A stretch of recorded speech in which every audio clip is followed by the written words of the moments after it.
Cleopatra, Ratu Mesir terakhir yang sosoknya begitu populer sebagai pemikat pria paling ulung dalam sejarah.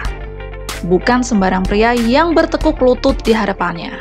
Pria itu adalah seorang Julius Caesar, yaitu seorang jenderal dan politikus Romawi. Kecantikan Cleopatra begitu melegenda di mana kedatangannya ke Roma yang begitu glamor memulai tren kosmetik dan fashion di seantero Romawi. Sayangnya, hubungan mereka berdua akhirnya menjadi alasan bagi lawan Julius Caesar untuk menjatuhkannya.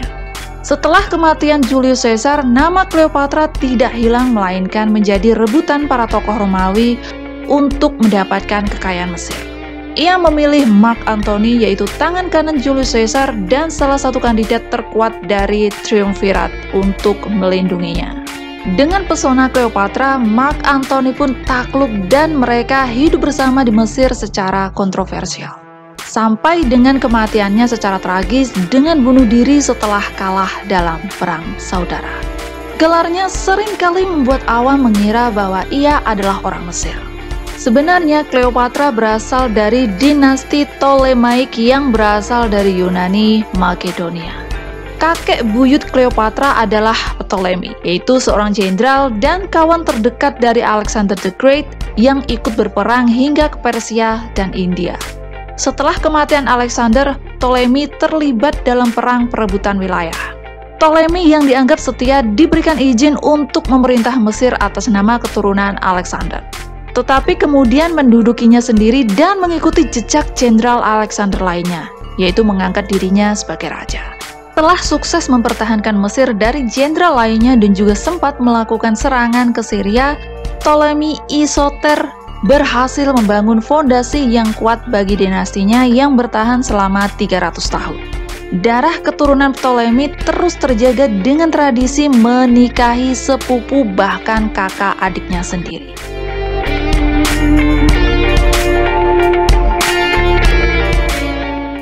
Agar kerajaan Mesir yang mereka miliki tidak terpecah-pecah karena warisan.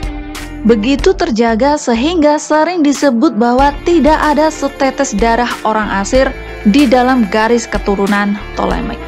Bahkan Romawi yang nantinya berkelompok melawannya tidak berani membuat tuduhan ilegitimasi kuasa, yaitu mengukuhkan murninya garis keturunan Cleopatra. Murninya garis keturunan dinasti Ptolemaic membuat penampilan Cleopatra pada sejarah sangat berbeda dengan yang biasa kita kenal sekarang ini. Yang paling kentara adalah bagaimana Cleopatra tidak memiliki rambut hitam ataupun menggunakan poni, apalagi dengan hidung dan dagu yang hampir ala Asia. Cleopatra yang asli memiliki rambut coklat atau kuning pirang, dengan gaya yang diikat ke belakang dan hidung mancung, hampir bengkok, serta dagu tegas ala Yunani. Yang paling sukses membentuk image-nya secara definitif adalah film kolosal yang berjudul Cleopatra yang diperankan oleh Elizabeth Taylor. Begitu megahnya film Cleopatra hingga menjadi tonggak dunia perfilman. Sosok asli Cleopatra jauh dari yang diperankan oleh Elizabeth Taylor. Bahkan sebenarnya sejarah mencatat Cleopatra sebagai sosok wanita yang kurang cantik. Berbagai koin yang dicetak dengan wajah Cleopatra memperlihatkan wajah yang maskulin daripada feminin. Walaupun mungkin bertujuan untuk menegaskan image-nya sebagai penguasa, tetapi patung wajah yang dibuat paling dekat dengan masanya juga memiliki kecenderungan yang sama. Deskripsi tentang komentar dari berbagai tokoh sejarah yang hidup di zamannya mengindikasikan bahwa ia memiliki suara yang manis, kepintaran, atau karisma yang sangat menarik. Bukan wajah yang cantik ataupun tubuh yang mempesona. Berbagai peninggalan yang dihiasi wajahnya memiliki beberapa kesamaan, yakni hidung ekstra mancung dan rambut ala Yunani. Tidak luar biasa cantik seperti patung dewi-dewi Yunani, melainkan agak kental dengan elemen maskulin yang menggambarkan kecerdasan, berani, serta ketegasan. Beberapa komentar mengenai dirinya menyebutkan bahwa Cleopatra berkulit pucat yang tidak mulus sempurna. Rambutnya juga tidak lurus, melainkan ikal berombak dan diikat ke belakang dalam gaya tradisional Yunani tanpa poni. Kekurangan apapun yang ia miliki secara fisik tertutupi secara melimpah dalam hal kepintaran. Semua tokoh yang bertemu dengan Cleopatra selalu memuji kecerdasannya dalam berkomunikasi. Ia disebutkan terpelajar dan memahami seluk-beluk kenegarawanan termasuk politik antar kerajaan. Demikian juga disebutkan Cleopatra jarang membutuhkan penerjemah karena Cleopatra sendiri menguasai 5 hingga 9 bahasa termasuk Arabik, Ethiopik, Parthian, bahkan Hebrew atau Aramaik. Cleopatra sendiri berbahasa Yunani sebagai bahasa ibu dan juga menguasai bahasa Mesir. Cleopatra tidak menguasai Latin sehingga tidak mampu bercakap-cakap dengan warga Romawi kebanyakan. Tetapi uniknya, para elit Romawi termasuk Julius Caesar, Mark Antony, serta tokoh-tokoh penting lainnya justru menguasai bahasa Yunani sebagai bahasa kaum terdidik. Kemampuan bahasa dan wawasannya yang luas mengenai negara dan perpolitikan di Mediterania menjadi modal Cleopatra untuk berkuasa. Kedewasaan karakternya dimulai ketika ia bersama ayahnya terusir ke Roma oleh saudaranya sendiri, yang mengambil alih pemerintahan Mesir setelah terjadinya pemberontakan terhadap pajak yang memberatkan.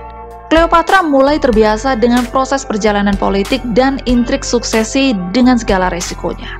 Dengan bantuan Romawi yang ingin hutangnya dibayar oleh ayah Cleopatra, mereka kembali ke Mesir dan merebut kerajaannya kembali. Cleopatra mulai berkuasa sebagai wakil, namun 4 tahun kemudian regimnya tumbang karena perpecahan dengan adiknya. Cleopatra diasingkan, tetapi adiknya mengambil langkah buruk dengan membunuh Pompei yang pergi ke Mesir. Walaupun Pompei merupakan musuh besar Julius yang sekarang berkuasa di Roma, tetapi Pompei tetap dihormati dan ingin ditangkap hidup-hidup. Mendengar pembunuhan tersebut, Julius Caesar marah besar dan menduduki ibu kota Mesir. Ketika itu Cleopatra nekat minta diselundupkan di dalam gulungan karpet dan dibawa ke ruang kerja Julius Caesar.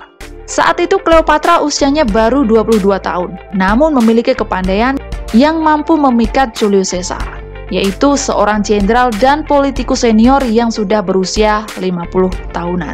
Mereka dengan cepat menjadi kekasih dan Cleopatra melahirkan seorang putra. Untuk sementara, kuasanya di Mesir begitu kuat, apalagi Julius Caesar berhasil menjadi penguasa atau diktator Romawi setelah kemenangan Perang Saudara. Namun, kedekatannya dengan Julius Caesar akhirnya menjadi bumerang politik di mana mereka diisukan berniat menjadi raja dan ratu Romawi. Julius Caesar menjadi korban pembunuhan tidak lama setelah kedatangan Cleopatra di Roma yang begitu menggembarkan. Romawi kembali terlempar ke dalam Perang Saudara. Sang ratu kembali ke Mesir dan mempertimbangkan posisinya. Setelah beberapa lama, ia memilih bersekutu dengan kubu pro-Caesar dan mengizinkan 4 legium Romawi yang diberikan Julius untuk menjaga Mesir turut campur dalam peperangan di Italia. Masa damai tiba setelah kubu yang membunuh Julius dihancurkan dan triumvirat baru muncul. Cleopatra membangun hubungan dengan Mark Antony yang ketika itu mencurigainya karena Mesir sempat diberitakan memberikan sejumlah uang untuk kubu lawan dalam Perang Saudara. Apapun alasannya, Cleopatra datang ketika dipanggil oleh Mark Antony. Awalnya hanya mengharapkan bantuan Mesir untuk membiayai perang melawan Parthia, tetapi ia kemudian memilih menghabiskan banyak waktu di Alexandria.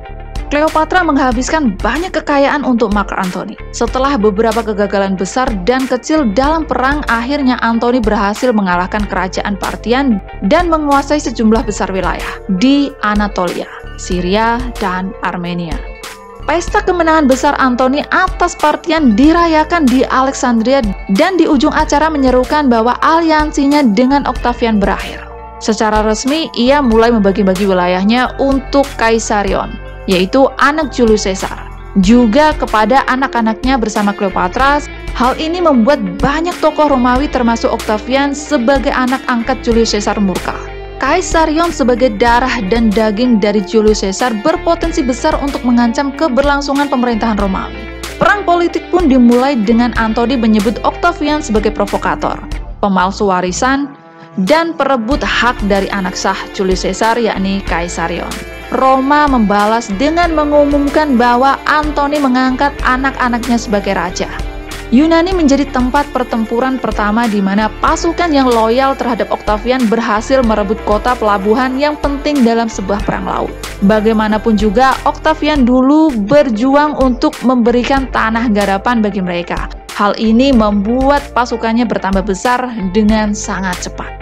Kesalahan Mark Antony yang sangat meremehkan kekuatan Octavian karena ia mengira loyalitas pasukan dan rakyat Roma ada pada dirinya. Ternyata yang mendukungnya hanyalah sebagian politikus Romawi yang berpikiran sama. Ketika perang sampai di Mesir, Mark Antony sang penakluk kerajaan Partian justru menghabisi dirinya sendiri setelah mendengar isu bahwa Cleopatra sudah bunuh diri. Dikisahkan bahwa Cleopatra di saat terakhirnya membiarkan dirinya digigit oleh ular beracun. Hal ini menjadi mitos yang sangat keliru. Diketahui bahwa orang era tersebut, terutama kaum berpendidikan seperti Cleopatra, tahu betul bahwa gigitan ular berbisa akan mengakibatkan kematian yang lambat dan menyakitkan.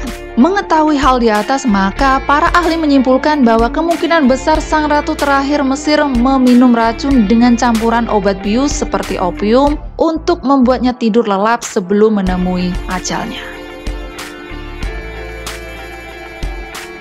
Walaupun dikenal sebagai wanita oportunis, Cleopatra sebenarnya patut dikagumi. Sebagai Ratu Mesir, ia mengusahakan apa yang menjadi tanggung jawabnya, yakni keberlangsungan kerajaannya. Dan hal-hal yang membuat Cleopatra mampu melakukannya bukanlah daya tarik seksual.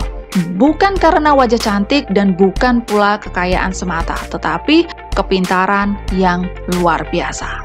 Pemahamannya terhadap politik dan kenegarawannya menjadi modal untuk berdiskusi secara sederajat dengan penguasa lain di zamannya.